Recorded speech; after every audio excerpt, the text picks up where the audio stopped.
روزداری حکم شرع و سنت است، جزو رکن دین برای امت است.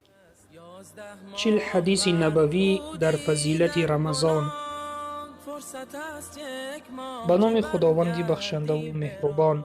از طلحه ابن عبدالله خداوند از او راضی باد روایت است که دو مرد به نزد پیامبر صلی الله علیه و سلم آمدند و اسلام را یک جایه قبول نمودند. یکی از این نفران از دیگرش اجتهادی بیشتر داشت و او در یکی از غزوه‌ها شهید شد. اما نفر دیگری آن 1 سال دیگر زندگی نموده، سپس او نیز از دنیا درگذشت. طلحه میگوید در خواب دیدم که نزد در جنت ایستاده ام و آن 2 نفر نیز نزدم بودند.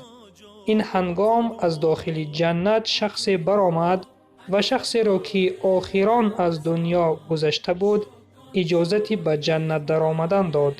بعد از آن شخصی شهید شده را برای درآمدن به جنت اجازت داد.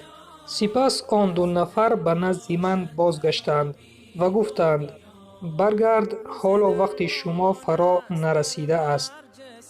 صبح طلحه این خواب را به مردم نقل نمود و همه تعجب کردند و این خبر به پیامبر صلی الله علیه و سلم رسید.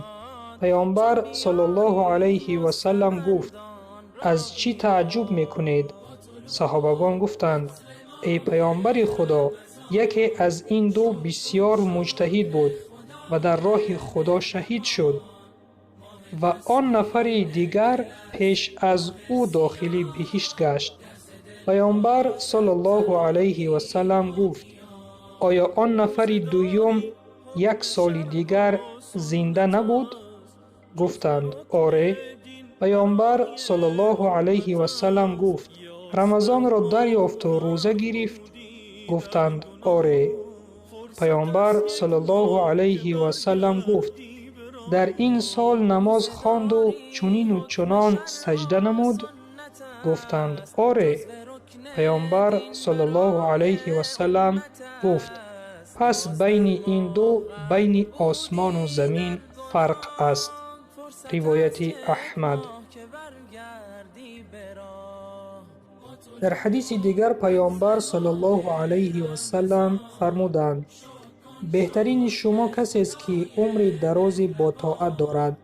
پس انسان مسلمان هر قدر بیشتر رمضان را دریابد، روزه داشته با طاعت و عبادت مشغول شود، همان قدر ثواب زیاد را نائل می گردد. شخص مسلمان به سبب بسیار سجده نمودن قدر و منزلتش نزد خداوند افزون می گردد. پس برادر و خواهر ایمانیم، قدر این ماه شریف رمضان را بدانیم و شکر آن بکنیم که خداوند زیستن را در این ماه بر ما نصیب گردانید و دعا میکنیم که همه عملهایی که در این ماه انجام داده ایم خداوند این عملها را به درگاهش قبول بگرداند و سلام بر آن شخصانی که راه هدایت را پیشه گرفتند.